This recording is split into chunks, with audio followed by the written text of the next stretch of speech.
Hey everyone, कैसे हैं? I hope कि आप लोग अच्छा होंगे। तो स्वागत है आज की इस वीडियो में और हमारे YouTube चैनल पे। तो चलिए हम लोग जानते हैं आज की इस वीडियो की पूरी बात को। सबसे पहले तो हम बताना चाहते हैं कि जो भी बच्चा बिहार बेलेट्रॉन या बिहार स्टेनोग्राफर का रिजल्ट का इंतजार कर रहे हैं, तो सबसे पहले हम उनको बता देना चाहते हैं सबसे पहले बार में कि देखिए बिहार बेलेट्रॉन का जो रिजल्ट था वो इस महीना का लास्ट में या अप्रैल के फर्स्ट वीक में रिजल्ट आने की तिथि को बताया गया था, जहां हम लोग गए थे खुद चल करके पूछने के लिए। और बिहार स्टेनोग्राफर का उसी महीना ने लास्ट तकला रिजल्ट को देने के लिए बोला गया था। उसी समय का हम लोग इंतजार करें। यदि उस टाइम पे रिजल्ट नहीं दिया जाए तो फिर हम लोग इसके अगले अपडेट के बारे में इस YouTube चैनल पे जरूर हम आपको बताएंगे। यदि रिजल्ट आ भी गया तो भी अपडेट बताएंगे, रिजल्ट नहीं भी आया तो फिर से हम आपको इस बात को अपडेट देंगे कि क्यों नहीं रिजल्ट आया, किस रीजन से नहीं आया, कह के रिजल्ट क्यों नहीं दिए। तो हम आपको पूरा डिटेल्स देंगे। तो बने रहिए हमारे YouTube चैनल पे। यदि चैनल पे पहली बार है तो चैनल को सब्सक्राइब कर लीजिए। अगर वीडियो अच्छा लगा तो वीडियो को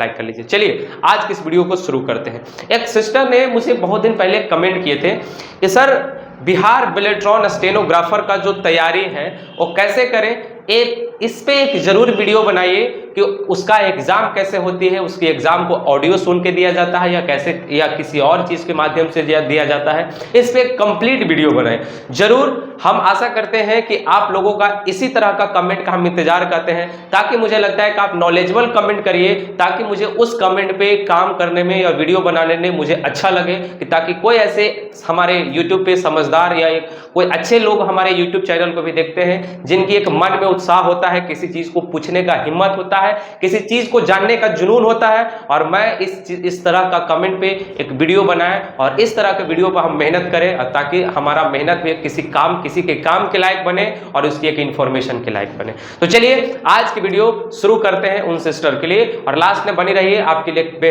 पावरफुल इंफॉर्मेशन लेके आए हैं आज की इस वीडियो में। चलिए शुरू करते हैं। यदि चाहे तो आप बिहार बेलेट्रॉन का तैयारी करते हैं या चाहे तो बिहार स्टेनोग्राफर का तैयारी करते हैं, कम से कम जो कैंडिडेट होने चाहिए 12 पास, आप एक 12 पास आउट होने चाहिए स्टूडेंट। सबसे पहले हम लोग बात करते हैं बिहार बेलेट्रॉन का। बिहार बेलेट्रॉन एक ऐसा जॉब है जो एक प्राइवेट लिमिटेड कंपनी के द्वारा इस जॉब को नियुक्त किया जाता है और गवर्नमेंट का किसी न किसी डिपार्टमेंट में भेजा जाता है काम करने के लिए।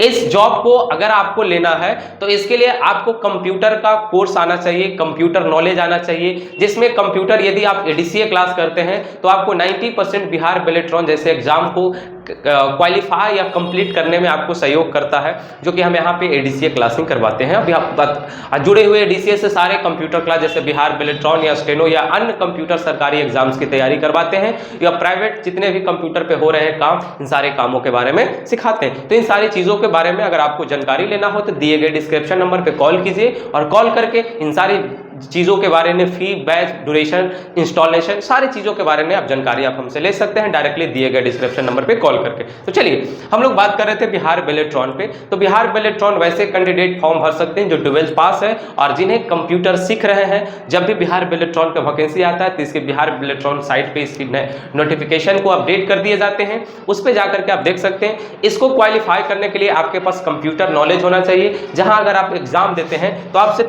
60 MCQ प्रश्न जो होते हैं पूछे जाते हैं, जिसमें 30 MCQ जो प्रश्न होते हैं वो आपको क्वालिफाइंग मार्क्स होते हैं, यानी आप 30 MCQ प्रश्न अगर पास कर जाते हैं तो आपको क्वालिफाई कर दिया जाते हैं। प्लस में आपको एक टाइपिंग टेस्ट देना पड़ता है, जहां पे इंग्लिश टाइपिंग जो आपका हो जाते हैं 30 का स्पीड और हिंदी का टाइपिंग आपको देने पड़ते हैं 25 का स्पीड। यदि ये टाइपिंग भी आप क्वालिफाई हो जाते हैं तो आप सरकार का किसी डिपार्टमेंट में नौकरी, जैसे डिपार्टमेंट, ब्लॉक, DTO ऑफिस, अस्पताल, बड़े हॉस्पिटल, ब्लॉक, कोर्ट, सचिवालय, इन सारी जगहों पे काम करने के लिए, एक सरकार के साथ जुड़ के काम करने के लिए आप एलिजिबल हो जाते हैं और आपके एक अच्छे खासे पेमेंट होते हैं। चलिए ये हुआ बेलेट्रॉन। यदि सेम कहानी स्टेनो का है, इसमें एक स्टेनो का पढ़ाई करने पड़ता है।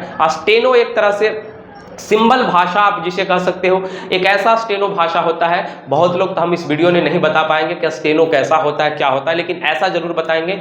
स्टेनो एक ऐसा भाषा होता है जहां पे एक बड़ी अक्षरों को एक शॉर्ट सिंबल के फॉर्म में लिख दिया जाता है। यदि हम किसी को बोले कि इधर जाओ, तो हम इसको ऐसे करके एक एरो से डिनोट कर सकते हैं कि एरो कह रहा है कि इधर जाओ। किसी को हम कह रहे हैं कि ऊपर जाओ, तो हम लोग किसी को इस तरह से एरो बना के डिनोट कर सकते हैं कि आप ऊपर जाओ। तो एक बड़े शब्द को आप एक सिंबल में लिख सकते हैं, इसे आप कह सकते हैं स्टेनो। यानी आज स्टेनो का तैयारी करते हैं तो स्टेनो में आपके पास वहां पे जो एग्जाम जाइएगा देने, तो आपको स्टेनो एग्जाम भी क्वालिफाई करना पड़ता है, जहां पे आपके सामने वाले जिस लैंग्वेज को सेलेक्ट करिएगा, हिंदी या इंग्लिश में स्टेनो लिखना पसंद करिएगा, तो उस लैंग्वेज में स्टेनो आपको बोल के लिखवाए जाते हैं। और यदि आप वो स्टेनो बोलते हैं और बाकी उसमें आपको स्पीड, एरर, सारी चीज़ों को चेक किए जाते हैं। यदि आप सच में क्वालिफाई हैं तो आपको स्टेनो से होने वाले नौकरियां आपको प्रोवाइड किए जाते हैं। बाकी स्टेनो में भी आपको 60 MCQ प्रश्न होते हैं, जिसमें 30 क्वालिफाइंग मार्क्स होते हैं, और उसमें भी हिंदी इंग्लिश टाइपिंग होते हैं, जहां पे आप हिंदी इंग्लिश टाइपिंग प्लस में एक स्टेनो लैंग्वेजेस होते हैं। तो आई होप कि आप भी स्टेनो का तैयारी करने के लिए सोच रहे हैं, तो आपको भी इसकी भाषा या इसके स्टेनो का लिए आपको अगर नज़दीकी कोचिंग सेंटर में ज्वाइन करके स्टेनो के बारे में पढ़ना होंगे, जानने होंगे। इसकी काफ़ी लंबे चौड़े ड्यूरेशन होते हैं, आपके ऊपर डिपेंड करते हैं कि आप इसे कितना दिन में सीख लेते हैं। यदि आप भी इसकी तैयारी करना चाहते हो तो आप जरूर कर सकते हैं। ये एक बहन का कमेंट था और उन्हें बता देना चाहते हैं कि स्टेनो वहाँ पे बोल के लिखवाए जाते हैं, आपको बोला जाएगा, आप वो स्टेनो फॉर्म को लिखिए, उसमें फिर बाकी एरर, करेक्शन, स्पीड को चेक किए जाते हैं। यदि आपका सब सही है तो आपको स्टेनो में क्वालिफाई कर दिए जाते हैं। कि वैसे कैंडिडेट इस फॉर्म दोनों को अप्लाई कर सकते हैं, जो 12th पास हो, कम से कम 12th पास हो, वो कैंडिडेट इस फॉर्म को अप्लाई कर सकते हैं। प्लस आपको कंप्यूटर नॉलेज होना चाहिए। तो यदि आप भी ऐसे सरकारी कंप्यूटर सीख के ऐसे सरकारी नौकरी लेने का आप भी सपना देख रखे हैं, तो इस YouTube चैनल पे हर कंप्यूटर बेसिस सरकारी नौकरी का बेस्ट इंफॉर्मेशन और बेस्ट क्लास देने वाले हैं। तो इस चैनल पे आप पहली बार हैं तो चैनल को सब्सक्राइब कर लीजिए। इस पे आपको कंप्यूटर और इंग्लिश स्पोकन से रिलेटेड ही वीडियो मिलेंगे, न कि किसी और टॉपिक से रिलेटेड वीडियो। तो स्पेशल वैसे छात्र जो कंप्यूटर में अपना कुछ कैरियर या फ्यूचर अच्छा करना चाहते हैं, तो हमारे इस चैनल को ज्वाइन करिए। और यदि वैसे छात्र एवं छात्राओं जो हमसे जुड़ के हमारी संस्था में आकर के ऑफलाइन क्लास करना चाहते हैं, तो नीचे दिए गए डिस्क्रिप्शन में, जहाँ पे आपको हमारे कोचिंग का एड्रेस, मोबाइल नंबर दोनों मिल जाएंगे, हमारे वेबसाइट लिंक, सारी चीज़ों पे आप जाके विजिट कर लीजिए, कॉल कर सकते हैं। जो भी हमारे पास से आपको इन्फॉर्मेशन लेना है वो कॉल या विजिट के माध्यम से ले सकते हैं। और हमारी ऑफलाइन क्लास जहानाबाद में आप ज्वाइन कर सकते हैं, जहाँ पे बेस्ट पूरे बिहार से बेस्ट कंप्यूटर क्लास, या तो DCA हो, DTP हो, टैली हो, या PGDC हो, या अन्य किसी प्रोग्रामिंग भाषा का पढ़ाई करना चाहते हैं, तो दिए गए डिस्क्रिप्शन नंबर पे कॉल कीजिए और ज्वाइन कीजिए हमारे ऑफलाइन सेंटर। ऑनलाइन यदि आप हमारे पास आने के लिए सक्षम नहीं है, तो आप इस चैनल को ज्वाइन करिए, जहाँ पे हम आपको सारे कंप्यूटर का कोर्स धीरे धीरे करके हम आपको ऑनलाइन प्रोवाइड करेंगे, जहाँ पे आप फ्री में पढ़ सकते हैं, फ्री में एंजॉय कर सकते हैं। यदि आपके पास घर पे लैपटॉप है तो वहाँ पे आप प्रैक्टिकल भी कर सकते हैं।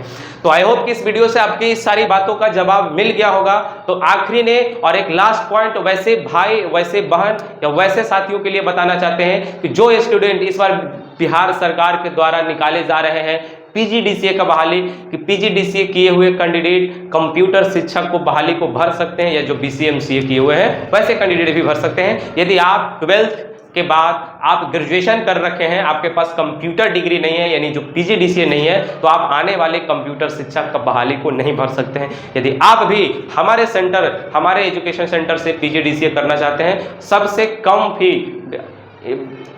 कम फी में हम आपको सबसे बेस्ट यूनिवर्सिटी से PGDCA का कोर्स करवाएंगे, जो कि यहाँ पे हम खुद पढ़ाएंगे PGDCA का सारा कोर्स, और आपको बेस्ट सर्टिफिकेट आपको PGDCA का प्रोवाइड करेंगे, जिससे आप किसी भी जॉब में आप फॉर्म को अप्लाई करिएगा। तो यदि आपको भी PGDCA करना हो तो दिए गए डिस्क्रिप्शन नंबर पे कॉल कीजिए, जानिए PGDCA के बारे में, फी, कोर्स ड्यूरेशन, सारी चीज़ों के बारे में आप जानिए। और आपको भी करना हो, या आपको भाई या किसी तरह का बहन या कोई भी सिस्टर हो, उनको या भाई हो, उनको करना हो, तो दिए गए डिस्क्रिप्शन नंबर पर कॉल कीजिए और अपनी कोर्स में इनरोलमेंट करवाइए। अभी आपको 30 से 40% की डिस्काउंट है, तो आपको कम से कम फी में इन सारे कोर्सेज को करा दिए जाएंगे। बहुत बहुत धन्यवाद हमारी वीडियो देखने के लिए, और मिलते हैं हम लोग एक नए इन्फॉर्मेशन में, एक नए जानकारी में और एक नए अच्छे कंप्यूटर क्लास के साथ। तब तक के लिए बाय बाय, जय हिंद।